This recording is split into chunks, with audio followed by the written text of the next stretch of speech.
ಸ್ನೇಹಿತರೆ ನಮಸ್ಕಾರ. ಸ್ನೇಹಿತರೆ, ಈ ಮಂತ್ರಗಳ ವಿಚಾರವಾಗಿ ತಿಳಿಸ್ಲಿಕ್ಕೆ ಮಾಡಿರುವಂಥ ಈ ವಿಡಿಯೋ ಸಾಕಷ್ಟು ಜನರು ಏನು ಹೇಳುತ್ತಾರೆ ಅಂದರೆ, ಮಂತ್ರಕ್ಕೆ ಮಾವಿನ ಹಣ್ಣು ಉದುರೋದಿಲ್ಲ ಅನ್ನೋದು ಒಂದು ಗಾದೆನೇ ಇದೆ. ಅದು ಯಾಕೆ ಸಾಧ್ಯ ಇಲ್ಲ ಅಂದರೆ,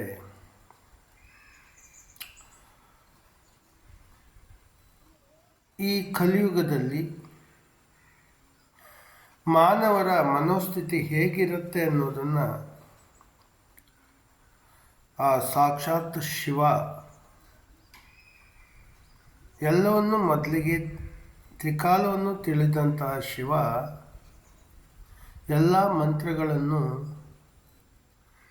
ಬಂಧಿಸುವಂತಹ ಒಂದು ಪ್ರತಿಕ್ರಿಯೆಯನ್ನು ಮಾಡ್ತಾನೆ. ಎಲ್ಲ ಮಂತ್ರಗಳನ್ನು ಆ ಶಿವನ ಬಂಧನಕ್ಕೆ ಒಳಗಾಗಿದೆ. ಹಾಗಾಗಿ ಮಂತ್ರಗಳು ಫಲ ಕೊಡೋದಿಲ್ಲ. ಕಾರಣ ಇದೆ. ಆದರೆ ಮಂತ್ರಗಳು ಫಲ ಕೊಡಬೇಕು ಅಂತ ಇದ್ದರೆ ಯಾವುದೋ ಯೂಟ್ಯೂಬಲ್ಲಿಯೋ ಅಥವಾ ಎಲ್ಲೆಲ್ಲೋ ಸರ್ಚ್ ಮಾಡಿ ಆ ಮಂತ್ರಗಳನ್ನು ಪಠನೆ ಮಾಡಿ ಅದರಲ್ಲಿ ಯಾವುದೇ ಫಲಗಳು ಸಿಗದೇ ಇದ್ದಾಗ ಸಹಜವಾಗಿ ವಿಶ್ವಾಸವನ್ನು ಕಳ್ಕೊಂಡ್ಬಿಡ್ತೀವಿ. ನಾವು ಸಾಮಾನ್ಯ ಮಾನವರು ಮಾಡುವ ಮಿಸ್ಟೇಕ್ ಇದೆ. ಸೊ ಅದಕ್ಕೆ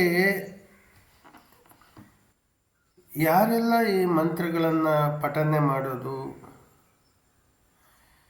ಈ ಮಂತ್ರಗಳಿಂದ ಫಲ ಬೇಕು ಅನ್ನುವರು, ಸಾಧಕರಾಗುವವರು ಒಬ್ಬ ಉನ್ನತವಾದ ಗುರುವನ್ನು ಅನುಸರಿಸಲೇಬೇಕಾಗುತ್ತೆ. ಯೂಟ್ಯೂಬು ಅಥವಾ ಪುಸ್ತಕಗಳು ಇದನ್ನೆಲ್ಲ ನೋಡಿ ಕಲಿತು ಏನೂ ಮಾಡಲಿಕ್ಕಾಗೋದಿಲ್ಲ. ಕೆಲವು ಸ್ಟೆಪ್ಪುಗಳು ಇದೆ. 1 by 1 ಒಂದೇ ಸಾರಿ ಮೆಟ್ಲು ಹತ್ತಲಿಕ್ಕಾಗೋದಿಲ್ಲ.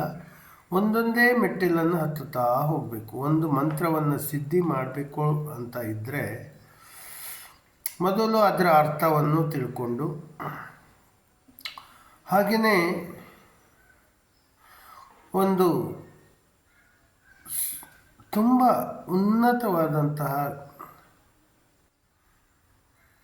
ಕಾಮ, ಕ್ರೋಧ, ಲೋಭ, ಮೋಹ, ಮದ, ಮತ್ಸರ, ಅಹಂಕಾರಗಳನ್ನು ತೊರೆದಂತಹ ಒಬ್ಬ ಒಳ್ಳೆಯ ಗುರುವಿನ ಸಹಾಯ ತಗೊಳ್ಬೇಕಾಗತ್ತೆ. ಅಂದರೆ ಆ ಗುರು ಹೇಗಿರಬೇಕು ಅಂದರೆ, ಈ ಲೌಕಿಕ ಜೀವನದಲ್ಲಿ ಇರಬಾರ್ದು, ಹಣದ ಅಪೇಕ್ಷೆಯನ್ನೂ ಪಡಬಾರ್ದು. ಅವನು ಅಂತಹ ಗುರುವನ್ನು ಚಾಯ್ಸ್ ಮಾಡಿಕೊಳ್ಬೇಕಾಗತ್ತೆ. ಅವನು ಆ ಗುರುವಾದವನು ಹೇಗಿರಬೇಕಂದ್ರೆ,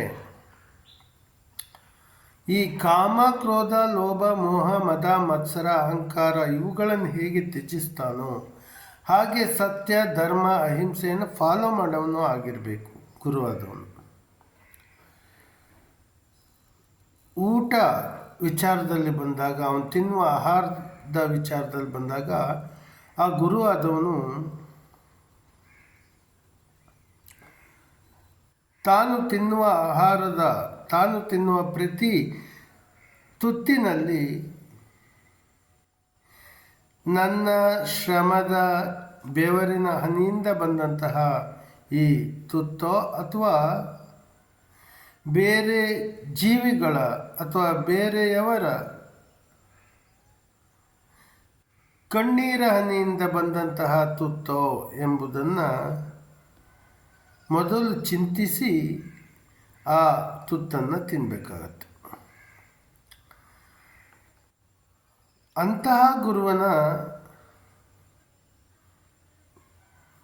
ನಾವು ಪಡ್ಕೊಳ್ಬೇಕಾಗತ್ತೆ. ಆ ಗುರು ಆದವನು ತನ್ನ ದೇಹದ ನಿರ್ವಹಣೆಗೋಸ್ಕರ ತಿನ್ನುವ ಆಹಾರದಲ್ಲಿ ಯಾವುದೇ ಜೀವಿಯ ನೋವಿನ ಅಥವಾ ಕಣ್ಣೀರಿನ ಹನಿ ಇರಬಾರ್ದು. ಅಂದರೆ ಕೊತ್ತಂಬರಿ ಸೊಪ್ಪು ಸಹ ತಿನ್ನಬಾರ್ದು, ಶುಂಠಿ, ಬೆಳ್ಳುಳ್ಳಿ, ನೀರುಳ್ಳಿ, ಹಾಗೆ ಇನ್ನೂ ಹೇಳ್ತಾ ಹೋದರೆ ಸಾಕಷ್ಟು ಪ್ಲ್ಯಾಂಟ್ಗಳು ತಿನ್ನಬಾರ್ದು. ಒಂದು ಪಕ್ಷ ತಿನ್ನಬೇಕು ಅಂದರೆ ಈ ದೇಹದ ನಿರ್ವಹಣೆ ಬೇಕೇ ಬೇಕಾಗುತ್ತೆ. ಈ ಶರೀರ ಇರೋದ್ರಿಂದಲೇ ನಾವು ಸಾಧನೆ ಮಾಡಲಿಕ್ಕೆ ಸಾಧ್ಯ ಆಗುತ್ತೆ. ಅಂದರೆ ಈ ಶರೀರವನ್ನು ಸಾಧನೆಗೋಸ್ಕರ ಇದನ್ನು ಚೆನ್ನಾಗಿಟ್ಕೊಳ್ಬೇಕು. ತಿನ್ನುವ ಆಹಾರದಲ್ಲಿ ಯಾವ ಜೀವಿಯ ಕಣ್ಣೀರಿನ ಹನಿ ಇರಬಾರ್ದು. ಅಂದರೆ ಅಕ್ಕಿಯೂ ಸಹ, ಅಂದರೆ ಭತ್ತವನ್ನು ನಾವು ಬಿತ್ತನೆ ಮಾಡಿದಾಗ ಗಿಡ ಬರುತ್ತೆ, ಅಂತಹ ವಸ್ತುವನ್ನು ತಿನ್ನಲಿಕ್ಕಾಗೋದಿಲ್ಲ. ಅಂತಹ ಗುರುವನ್ನು ನಾವು ಸ್ವೀಕಾರ ಮಾಡ್ಕೋಬೇಕು. ಅಂತಹ ಗುರುವಿನ ಸಾನ್ನಿಧ್ಯದಲ್ಲಿ ಮಂತ್ರದ ದೀಕ್ಷೆ ತಗೊಳ್ಬೇಕು. ಮಂತ್ರ ಕಲಿತ ಮಾತ್ರಕ್ಕೆ ಫಲ ಸಿಗೋದಿಲ್ಲ. ಮಂತ್ರವನ್ನು ಕಲಿತು ದೀಕ್ಷೆ ತಗೊಂಡು ಸಹ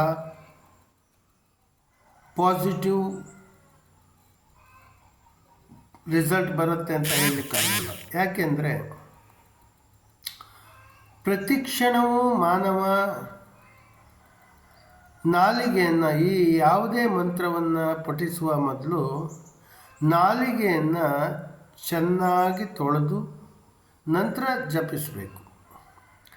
ಮತ್ತು ಜಪಿಸಿದ ಮಾತ್ರಕ್ಕೆ ಫಲ ಕೊಡಲ್ಲ. ಯಾಕೆಂದರೆ ಶಿವ ರಾವಣೇಶ್ವರನಿಗೆ ಹೇಳ್ತಾನೆ, ಯಾವುದೇ ಮಂತ್ರಗಳನ್ನು ಪಠನೆಗೆ 6 ವಿಧಾನಗಳಿದೆ. ಅದನ್ನು ನಾನು ನೆಕ್ಸ್ಟ್ ವಿಡಿಯೋದಲ್ಲಿ ತಿಳಿಸ್ತೇನೆ. ಹೇಗೆ ಸಿದ್ಧಿ ಆಗುತ್ತೆ, ಹೇಗೆ ದೇವರನ್ನು ಕೃಪೆ ನಾವು ಪಡಿಬೇಕು.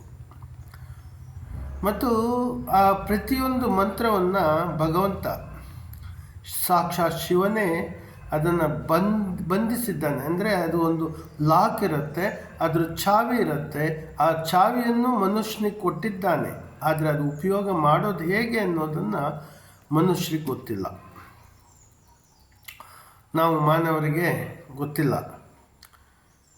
ಹಾಗೆ ಲಾಕು ನಮ್ಮಲ್ಲೇ ಇದೆ, ಚಾವಿಯೂ ನಮ್ಮಲ್ಲೇ ಇದೆ. ಅಂದರೆ ಲಾಕು ನಮ್ಮಲ್ಲಿದೆ, ಕೀನು ನಮ್ಮಲ್ಲಿದೆ, ಬೀಗವೂ ನಮ್ಮಲ್ಲಿದೆ, ಬೀಗದ ಚಾವಿಯೂ ನಮ್ಮಲ್ಲಿದೆ. ಹೇಗೆ ಈಗ ಡಿಜಿಟಲ್ ಪ್ರಪಂಚದಲ್ಲಿ ನಾವು ಎಲೆಕ್ಟ್ರಾನಿಕ್ ವಸ್ತುಗಳನ್ನು ನಾವು ಹೇಗೆ ಲಾಕ್ ಮಾಡ್ತೀವಿ, ಎಲೆಕ್ಟ್ರಿಕಲ್ ವಸ್ತುಗಳನ್ನು ಹೇಗೆ ಲಾಕ್ ಮಾಡ್ತೀವಿ, ಪ್ರತಿಯೊಂದಕ್ಕೂ ಲಾಕ್ ಇದೆ. ಹೇಗೆ ಮನೆಯ ಡೋರಿಗೆ ಲಾಕ್ ಇರುತ್ತೋ ಹಾಗೆ ಮಂತ್ರಕ್ಕೂ ಲಾಕ್ ಇದೆ. ಅದನ್ನು ಓಪನ್ ಮಾಡಿದಾಗ ಆ್ಯಕ್ಟಿವೇಟ್ ಆಗುತ್ತೆ. ಅದು ಓಪನ್ ಮಾಡೋದು ಹೇಗೆ ಅನ್ನೋದು ನಾನು ಮುಂದಿನ ವಿಡಿಯೋದಲ್ಲಿ ಹಾಕ್ತೇನೆ. ಪ್ರತಿಯೊಂದು ಮಂತ್ರ ಫಲ ಕೊಡಬೇಕು ಅನ್ನುವಾಗ ಆ ಪ್ರತಿಯೊಂದು ಮಂತ್ರದ ಒಂದು ಆ ಶಿವ ಏನು ಲಾಕ್ ಮಾಡಿದ್ದಾನೆ ಅದನ್ನು ಓಪನ್ ಮಾಡಬೇಕು. ಲಾಕನ್ನು ಓಪನ್ ಮಾಡಿದ ನಂತರವೇ ಮಂತ್ರ ಪಠಿಸಬೇಕು. ಆ ಮಂತ್ರ ಪಠನೆ ಮಾಡಿದಾಗ ಮಾತ್ರ ನಮ್ಮ ಆ ಮಂತ್ರವು ಸಿದ್ಧಿಯಾಗುತ್ತೆ. ಅಲ್ಲಿಯವರೆಗೂ ಯಾವ ಮಂತ್ರವೂ ಫಲ ಕೊಡೋದಿಲ್ಲ. ಇದೇ ಸತ್ಯ. ಕೊಟ್ಟರು ಎಲ್ಲೋ ಒಂದು 10% ಕೊಡ್ಬೋದು. ಆ ವ್ಯಕ್ತಿಯ ಒಂದು ಮನೋಸ್ಥಿತಿ, ಉತ್ತಮವಾದ ಗುಣಗಳು ಹಾಗೂ ಗ್ರಹಗತಿಗಳು ಸಹ 9ನೇ ಮನೆಯಲ್ಲಿ ಗುರು ಇದ್ದು ಅಥವಾ ಕೆಲವು ಗ್ರಹಗಳು ಆ 9ನೇ ಮನೆಯನ್ನು ತಗೊಂಡಿದ್ರೆ ದೈವಾನುಗ್ರಹ ಆಗ್ಬೋದು. ಇನ್ನು ಮುಂದಿನ ವಿಡಿಯೋದಲ್ಲಿ ಆ ಪ್ರತಿಯೊಂದು ಮಂತ್ರವನ್ನು ಹೇಗೆ ನಾವು ಆ್ಯಕ್ಟಿವೇಟ್ ಮಾಡಿಕೊಳ್ಬೇಕು ಅನ್ನೋದನ್ನು ತಿಳಿಸ್ತೇನೆ. ಹಾಗೆ ಎಲ್ಲರಿಗೂ ಒಂದು ವಿಚಾರ ತಿಳಿಸೋದೇನೆಂದರೆ, ಸತ್ಯ, ಧರ್ಮ, ಅಹಿಂಸಾ ಫಾಲೋ ಮಾಡಬೇಕು. ಹೇಗೆ ಅಂದರೆ ನಾವು ತಿನ್ನುವ ಆಹಾರದಲ್ಲಿ ಸಂಪೂರ್ಣ ಸಾತ್ವಿಕತೆ ಇರಬೇಕು. ಜೊತೆಗೆ ನಮ್ಮಲ್ಲಿ ಉಪ್ಪಿನಕಾಯಿ ಅಂದರೆ ಮಿಡಿ ಉಪ್ಪಿನಕಾಯಿ ದೊರೆಯುತ್ತದೆ, ಹಪ್ಪಳ ದೊರೆಯುತ್ತೆ, ರಸಂ ಪುಡಿ, ಸಾಂಬಾರು ಪುಡಿ ಹಾಗೂ ಹೆಲ್ತ್ ಫುಡ್ ನಮ್ಮಲ್ಲಿ ದೊರೆಯುತ್ತದೆ. ಬೇಕಾದವರು ಗೂಗಲ್ ಪೇ ಮಾಡಿ ಪಡ್ಕೊಳ್ಬೋದು. ನನ್ನ ನಂಬರು 7795971336.